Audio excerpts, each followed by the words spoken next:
Everybody wants some blast of magic, magic, magic, magic, magic, magic. Look up the magic in me. It's Wednesday at Bob's Magic Emporium. Time for the next all-new Magician 101, the show for all magicians. We have a lot of great questions this week. Before I get to them, I want to go over one thing, and this is about two of my subscribers, BX Shep TV and Noah Brady. They're both having contests right now on their channels. I'm going to post the link to both of the contests in the description below. And please, all my Magic subscribers, go make videos for their contests. Brendan Shepard especially has a certain criteria you have to follow, certain rules. So please follow everybody's rules, make videos for the contests, and go submit them on their channels. Brendan Shepard said he needs at least 5 people before he can actually start this contest. He needs 5 video submissions, and then the contest will get going. So make sure you guys go and submit videos to both of their channels. I've submitted videos already. Make sure you guys do as well. And you can contact them if you have any more information about their contest. All right, so let's get to the questions. Make sure to post your questions down below for next week. I'll give them an answer. Mr. Tadpole221 says, do you do a version of TNR, or that's the Torn and Restored? If so, which, and do you like it? Also, what is your favorite gimmick trick? Thank you, and keep up the good work. All right, so my favorite, no, first we're going to start with the TNR.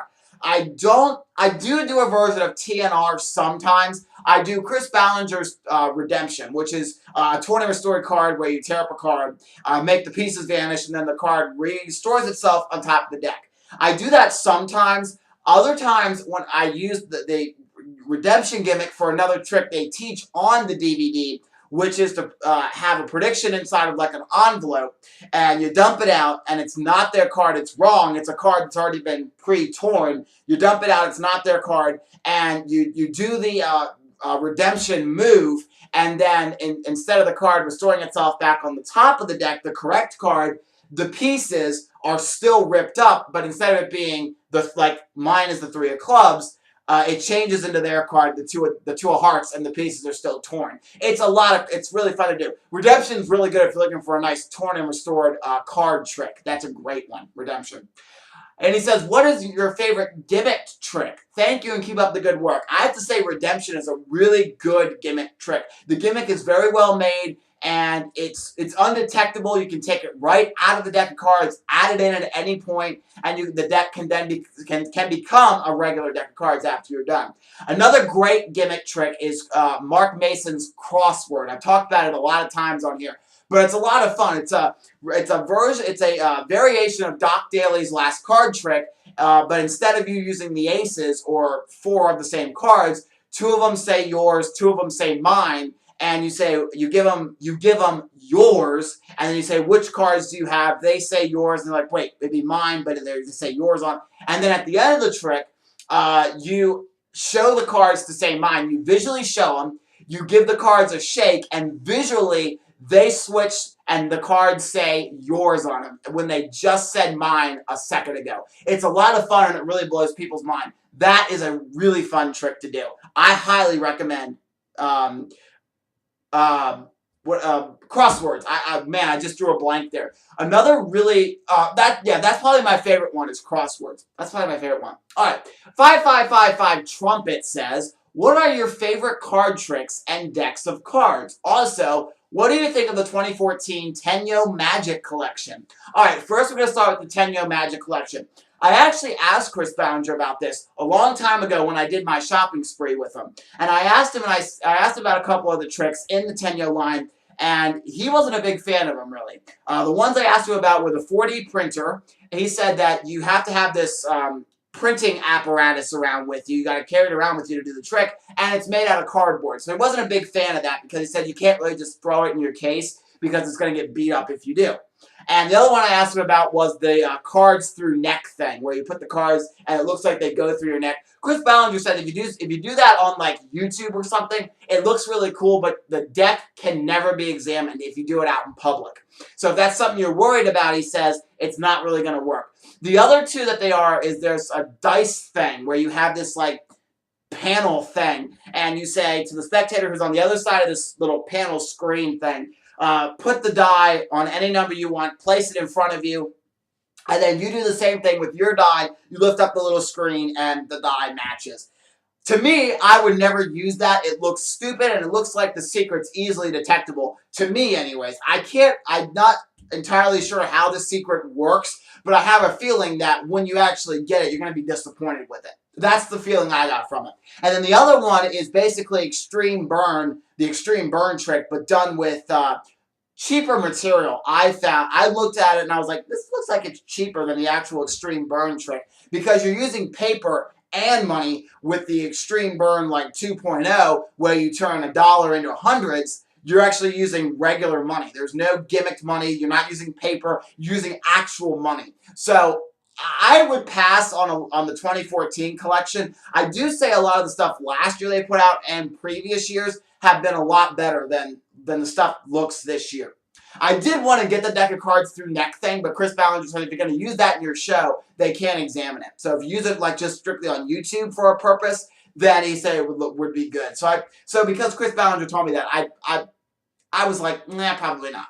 And your other question was, what are your favorite card tricks and decks of cards? All right, we're going to start with the deck of cards. My favorite deck, obviously for every magician, it's Rider Back. Regular blue or red Rider Back are magician staples. But one of my favorite decks of cards is actually right down here. Let me get it out. It is the Vaudeville deck. This is a really unique deck of cards, and it's really cool, actually. The Vaudeville deck has these wonderful, like, fortune teller backs. I'm going to get this real close so you can see.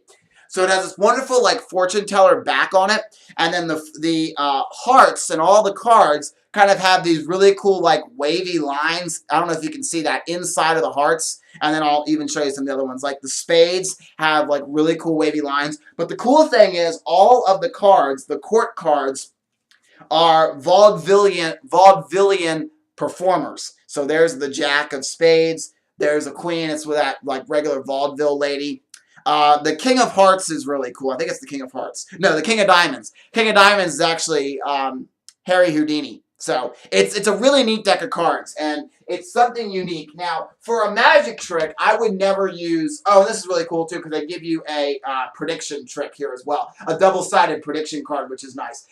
For a magic show, though, I would never use a deck of cards that are unique like this because they're foreign to the spectators. Because if you do a card trick, something like if you do like an ambitious card routine with one of these special decks of cards, spectators may think, oh, there's something, unique about the deck because I can't go home and actually find that in my junk drawer versus, a regular Rider Back deck. Another really cool deck that I like is the Stickman deck as well. It has all of these, kind of Art Nouveau style on here, which is neat. All the court cards are Art Nouveau style. The back looks really cool when you fan it because it has all these, little stickmen on the back. And the cool thing about the Stickman deck is, I don't know if I'm going to be able to do this on camera or not, but in the corners, notice there's these little, black marks. They are actually stickmen, and I'll see if I can get this on camera. Well, there we go. And it's hard to see, but the stickmen actually fight. So it does a little stickman animation, which is kind of neat. They do a little sword fight, which is really cool. So that's another really neat deck of cards that is also one that I like too. So I really like the Vaudeville deck and the Stickman deck are my two favorite kind of unique deck of cards. But like I say, in a magic show, you want to use something that's not foreign to your audience. And a strange deck of cards like that is somewhat foreign versus a Rider Back deck, which everybody has in their junk drawer at home. And the final question you had was, what are your favorite card tricks? I've talked about this one many a times. It seems like each week this comes up in some capacity. Chris Ballinger's Forced Outcome. I use that trick everywhere. Every gig that I do, I use it all the time. It is a great trick to do. But if we're not talking about that trick, I really like Redemption's a really good one too. That's a great one to do. Kaleidoscope Cards Elite are a good one. And actually, one of my new favorite ones that I got during that shopping spree I talked about a few moments ago is Cakes and Aiders.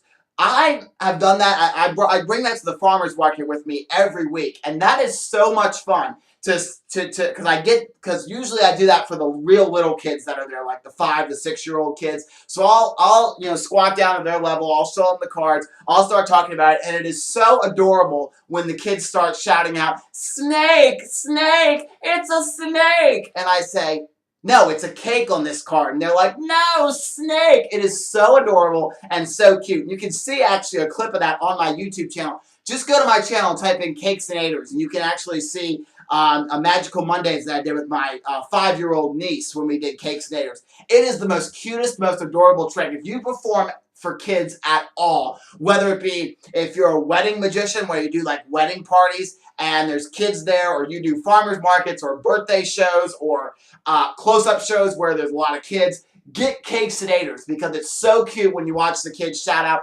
snake, snake, snake. It's so cute. All right, and so I'd have to say those are my favorite card tricks, but my top favorite, number one, is Forced Outcome, without a doubt. It blows people's minds. All right, and Alton Cordova has the final question. What are your favorite tricks to perform for kids? I have the classics like linking rings, magic coloring book, cups and balls, etc. But I'm looking for something new and wanted to see what you recommend. Thanks. Cakes-Nators. Just talked about that, but it's really good for kids and it's great for kids' birthday parties because the whole story of the trick is you have candles on your cards, and this final card is supposed to be a cake card, but it turns out to be a snake. So it's a little play on words. The kids keep telling you it's a snake, and at the end, you are left with a cake card, which is a lot of fun. Some other really good ones for kids.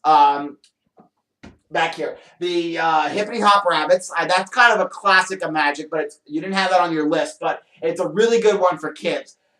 You know, something I've found is kids really like these dream bag routines, like the funny money trick or this one, the one with the flowered boxes.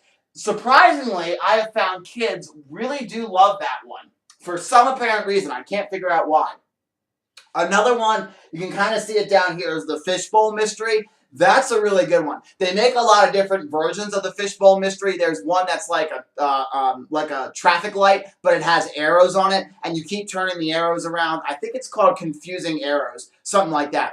That's a really good one, and they make different endings for that trick, too. I've seen one where it's basically the magician talked about, you know, he had to take a detour to get to the magic show, and there was all these detours, and at the end, the cop finally stopped me and said, hey, you're going down the wrong road. And what you do is you open up the arrow, and inside is a picture of a cop with a head hole cut out, and you put your head through there. It's really cool. I think it's called, like I said, I think it was Confusing Arrows. Hippity Hop and Spots. That's another really good one. The one with the basically like the little domino thing, and the spots keep changing numbers.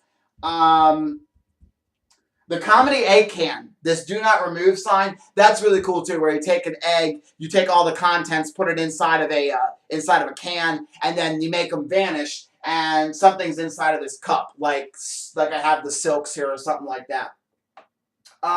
And surprisingly, I have it up here, but I'm not going to bring it down. It's the Nest of Boxes. I do that. Now, that's a little pricey. I've talked about that before. That's about $500. But I actually bought it, and kids actually really do like it.